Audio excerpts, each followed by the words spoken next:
You want a real doozy? Talk about David and Bathsheba's first son and why God took him as a newborn infant. Okay, yeah, we can talk about that. So you can find this story in 2 Samuel chapter 12. And this is the son of the incident where David saw her bathing on the roof and had her husband killed and took advantage of her, and so she got pregnant. Okay, so why did God take his son?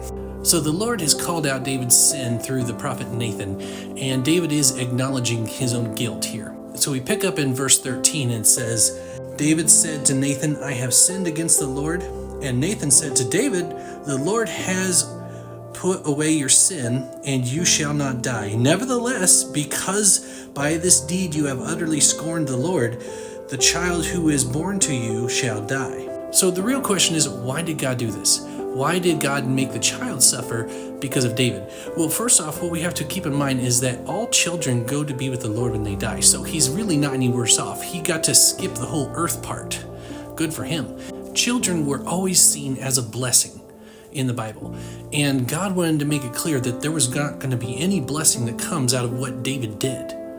Because everybody knew at this point that the Lord called David a man after his own heart.